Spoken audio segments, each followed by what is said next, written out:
Hello and welcome back to Down the Track. Today we just decided to do a cricket talk episode because there's a few things that we need to talk about and we don't want to break it up. It's just quick discussions on all these topics. We'll start off with the good stuff. Well, unfortunately, not the good stuff, but ABD has officially retired from all forms of cricket.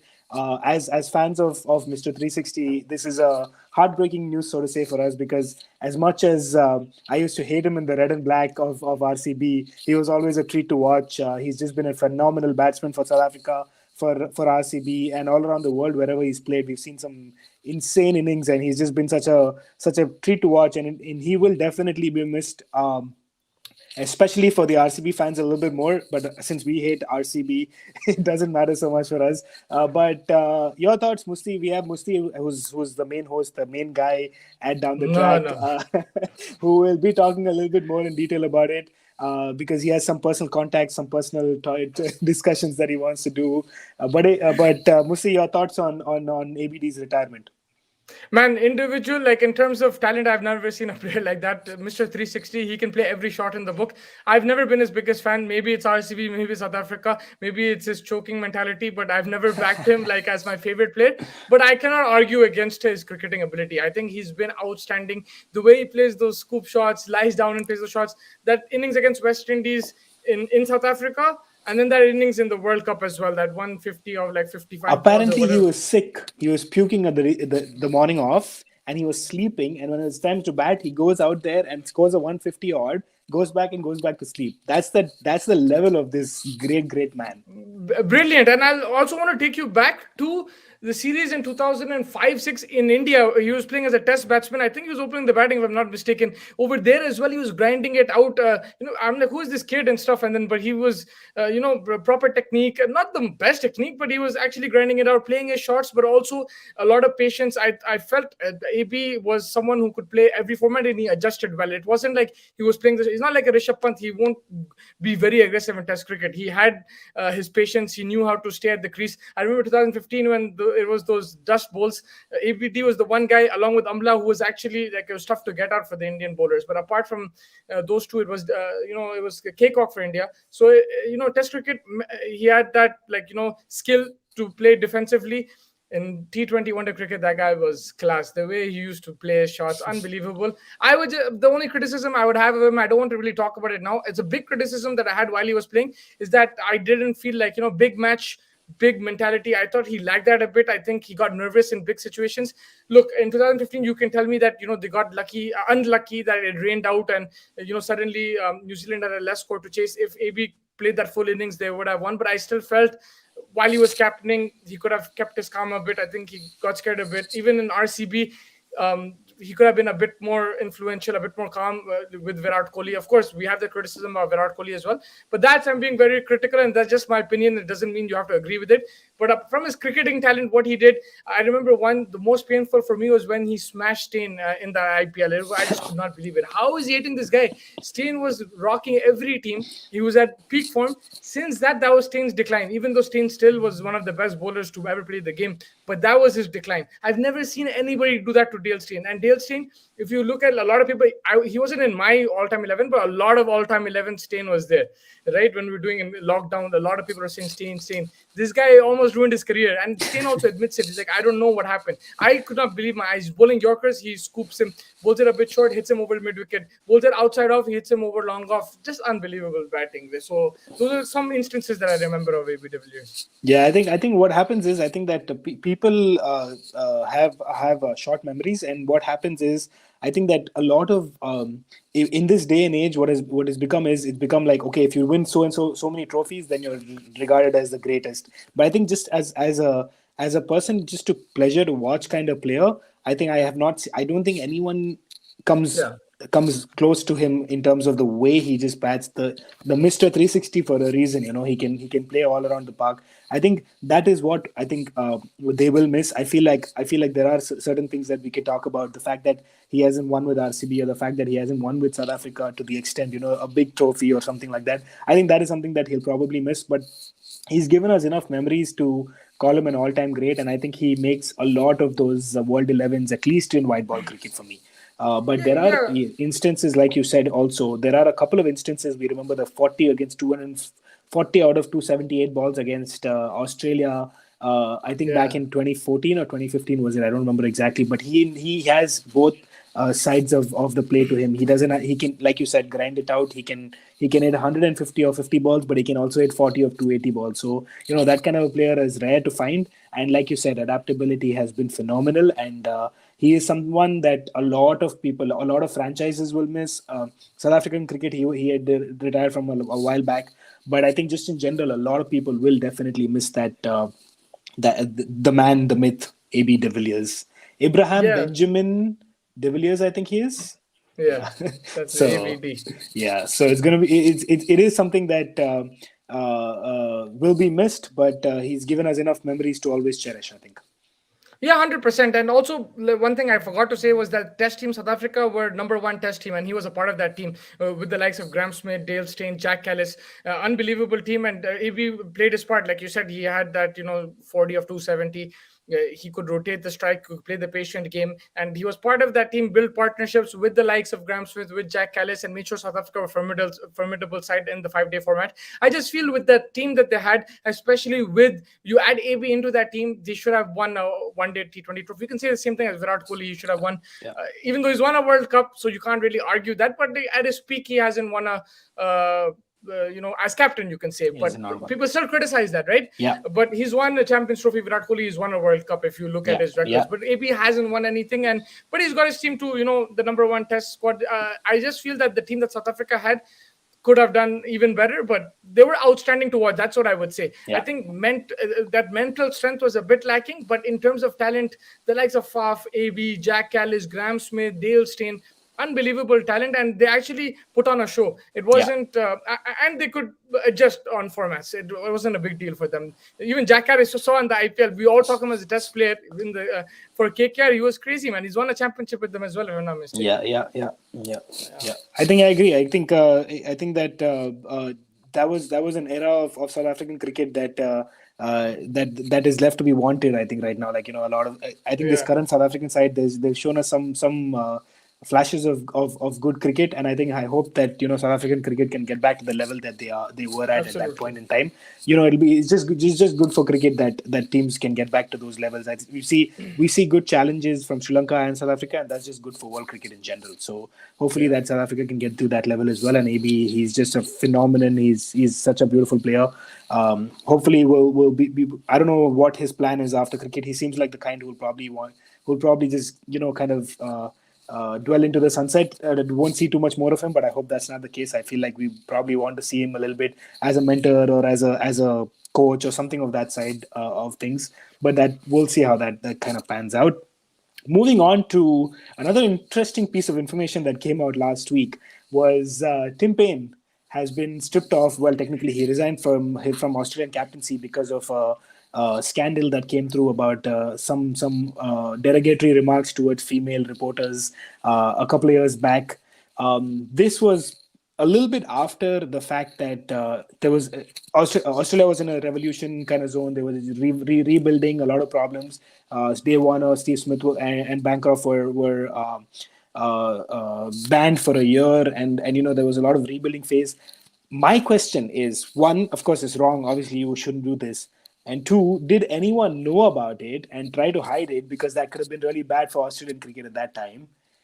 And then eventually, when it comes out, it's not that bad because now Australia's won the World Cup. Everything's great. Everything's hunky dory. And this is something that they can afford. This is a kind of a blow that they can afford to take.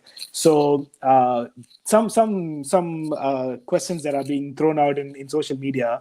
Is this interesting? I don't think that this was known or anything of the sort. But it's just these kind of questions always creep up. Social media is a funny place. You can find some strange questions like that come through. So your thoughts on how what obviously what happened we know, but what are your thoughts on how this will implicate a very big series that is coming through for Australia right now?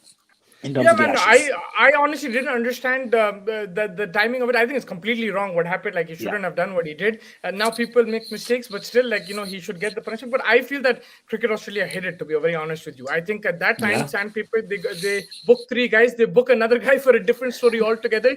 It'll become a big drama, yeah, and I think yeah, that's what they wanted to avoid. And I think it's completely wrong. I think they should have booked him at that time, give him a fine, whatever the punishment is, give him the punishment, and think because it's still wrong, right? yeah, Whether you're doing Sandpaper or you're doing this is, I don't want to compare everything, but this is bad as well, whatever he did.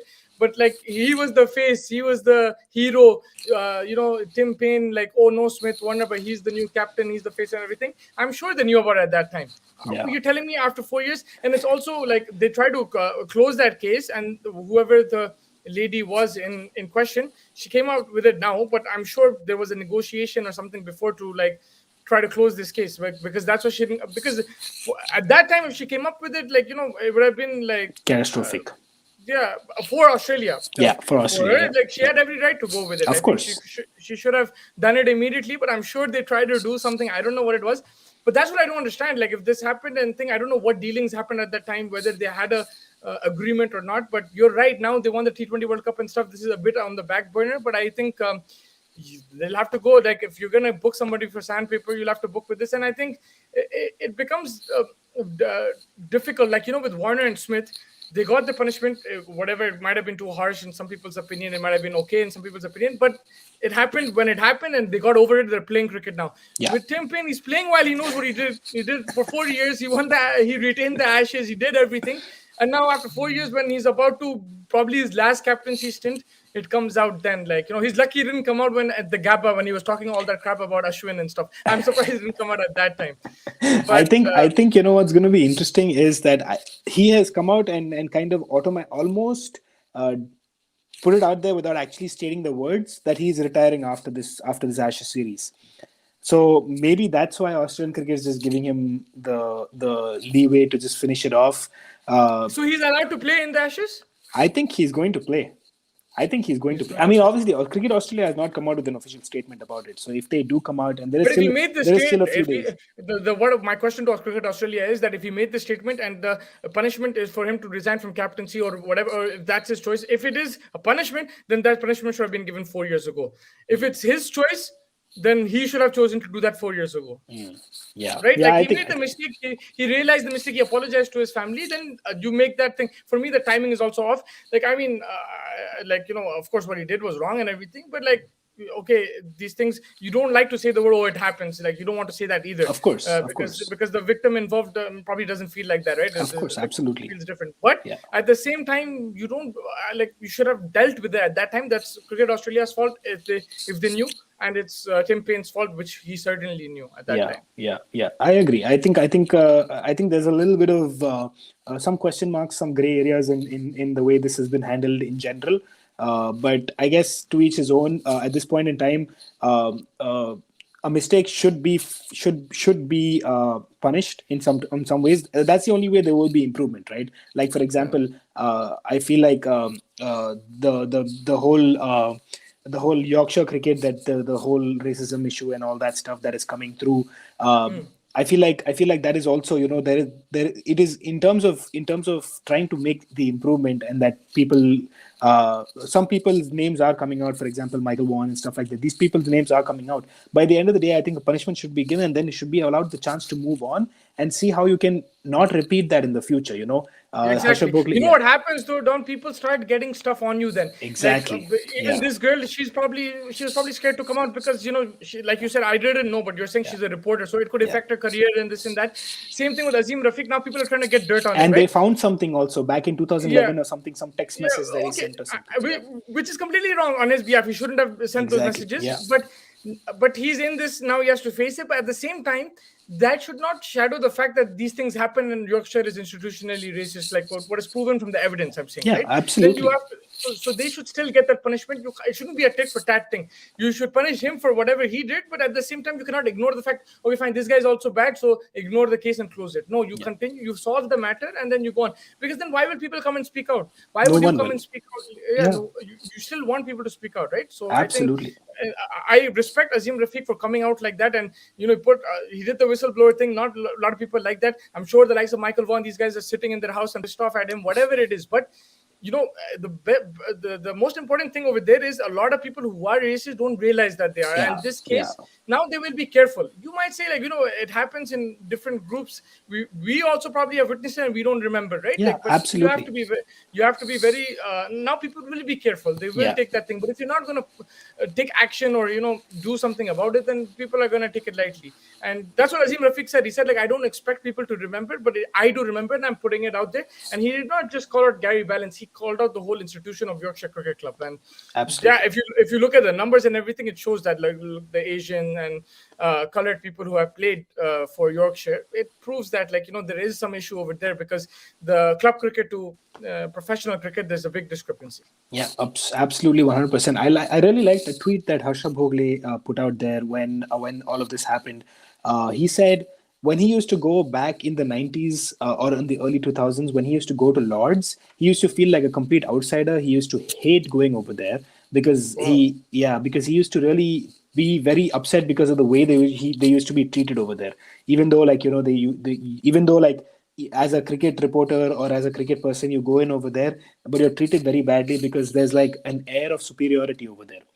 But he said that eventually, as things started to, as people started to learn, as people started to grow, it is completely changed, and now he loves to go to Lord's cricket because there's the openness and there's the warmth over there about about the people over there. And some of these people who are actually bad back in the early 2000s are now actually very warm towards him. So people will grow, people will learn. So it's like, everyone makes mistakes. You and me make mistakes all day. We make all these kinds of mistakes, but you Yeah. have to learn from that. You have to improve and try not to make the same mistakes again. And if you're hurting someone's sentiments, you go out there and apologize. That's all you need to do, right? And you have to be certain situations should be implicated. You should be punished, and you should move on from there. And I hope that this is what Tim Paine and Team Cricket Australia will do. Also, they will punish, and if the punishment is resigning from cricket, then fair enough. That is what it is. And if you're giving him a proper send off in the Ashes tournament, if that's his last tournament, you're deciding to uh, uh, let it go with the basis of just stripping him off captaincy. Fair enough. But this shouldn't repeat again. I think that the more important it will be for Cricket Australia to talk to everyone in Australia and tell them that this was wrong and this should not be repeated. And if another offense of this nature happens, then the punishment should be a lot more stricter, in my opinion. Yeah, no, I completely agree with that. 100%. You have to make the decision and then make sure it doesn't repeat. Mistakes happen, but you have to make sure it doesn't repeat. And if you're going to ignore these things, then it's going to keep on going, right? Like, that's Exactly. the point of it. So you have to take action and take it from there. But yeah, let's see how it goes. Pat Cummins might be the captain in line. They were saying, but I don't agree with that, because I Steve think the Smith. five Test match series. Has to be Steve Smith. Yeah, but reports are saying that Steve Smith might decline the captaincy and they have to go with Pat Cummins. But I don't agree with that. Five Test series, a bowler who pulls his heart out and, like, who's going to be full into it, like captaining as well. I think that's thing. He It's might too even much need to work. rest in between. Yeah, I think it's too much. They'll have to give a batsman, especially in Australia. In those conditions, you will require these guys to bowl a lot of overs. And I think Australia at this time have to learn from their India series and rotate their bowlers. They can't have Stark, Hazelwood, and Cummins play every Test match, in my Absolutely, I opinion. agree 100%. I agree 100%. It remains to be seen what happens, and there's a few more days before the first Test match, so we will talk a little bit more about that as we get closer to the game. But before we close our cricket talk today, one of the other things that has happened has been a complete whitewash, not of India, New Zealand, but of Pakistan beating Yeah. Bangladesh in a three-match series in Bangladesh. The pitches in Bangladesh are a hot mess. I think that a lot of stuff needs to be improved. But with that being said, a good performance by Pakistan. Rizwan and Babar Azam are scoring runs for fun. Pakistan has won, I believe, 17 out of 18 T20 games that they've played this season, and they're only getting better.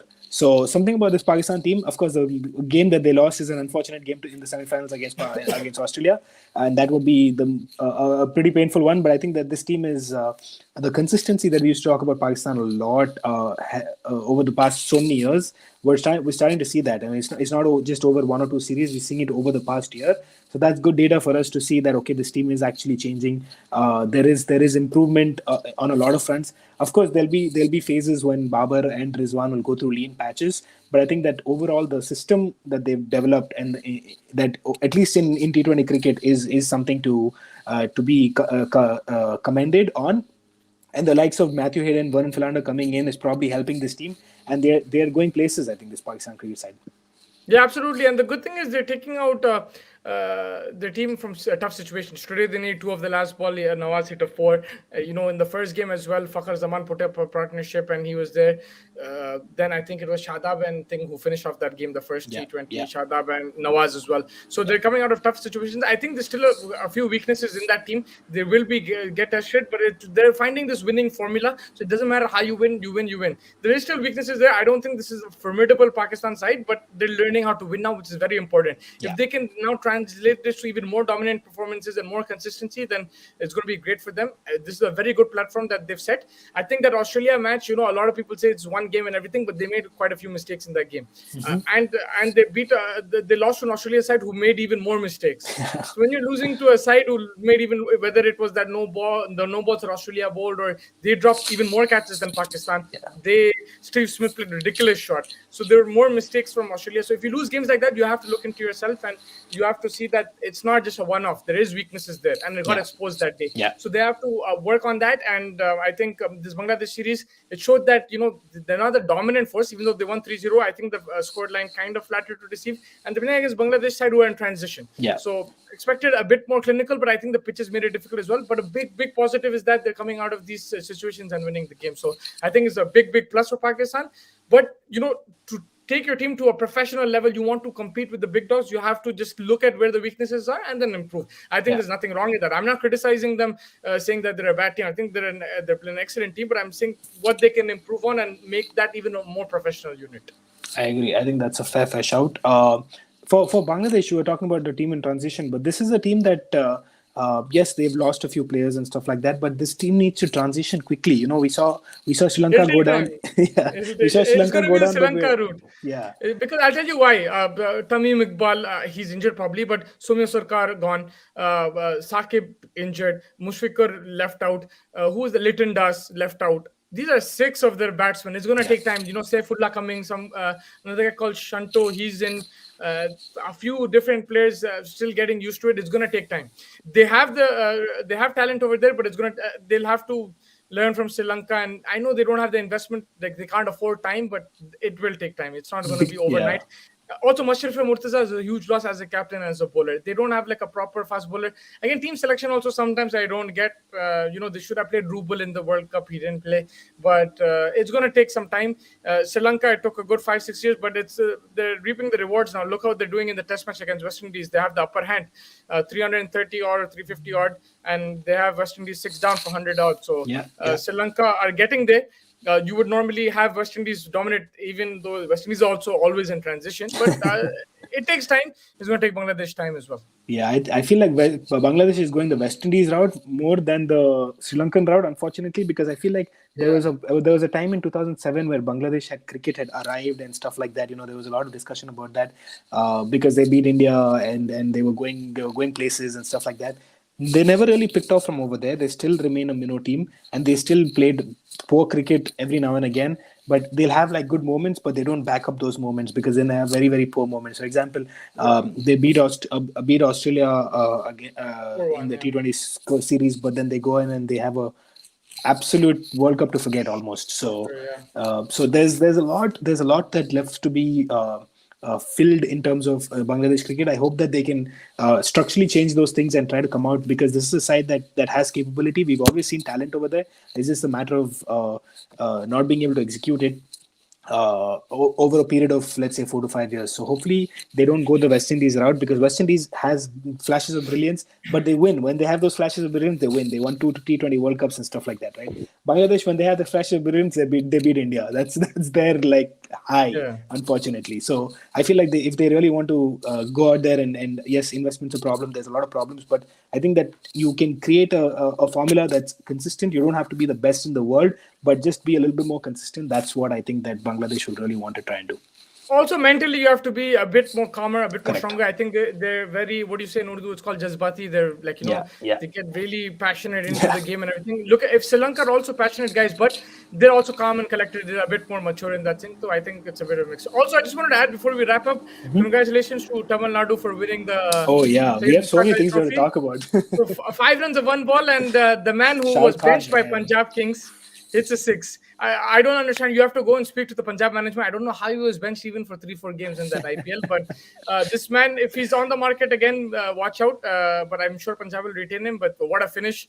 Unbelievable. And these guys have won it again, looking like a strong team, Tamil Nadu, and good players coming out. But Some Shah good Rukh Khan, players, yeah. I think this guy watch out for even for Indian cricket, because this is a finisher that India needs as well, and try to get him into the Indian team as soon as possible and see If he can bowls as spin the well, ball, huh? he has a chance. Yeah, but no, I would definitely have a look at him because he can finish games, and I Yeah, saw him in the IPL as well. I don't know if he'll renew the World Cup immediately, but it's good to try him out. And Indian future looks good. So congratulations, Tamil Nadu. Karnataka unlucky. They've been a very consistent team, but yeah, 5 runs of one ball. That's the most heartbreaking oh man, time to poor, lose. poor, But yeah. poor, poor Bolo. I can't remember his name, but I was seeing the highlights this morning, and it was just unfortunate for him.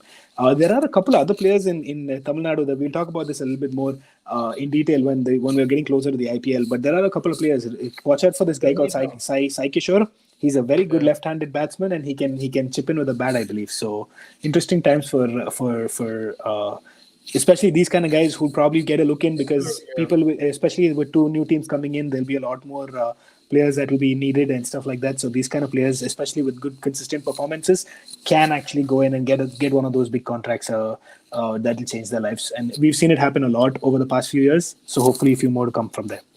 Yeah, absolutely. And this is the transition. You perform here, then you play IPL and you play Indian cricket. I just hope that these players, like who don't play for India, they just can go also and go play Big Bash and stuff like that. I mean, that's a topic Yeah, for another day, but that would be outstanding because you can see the talent in India. But the more cricket they get exposed to and the different conditions they get exposed to, they'll be better. I just hope that happens absolutely, one day.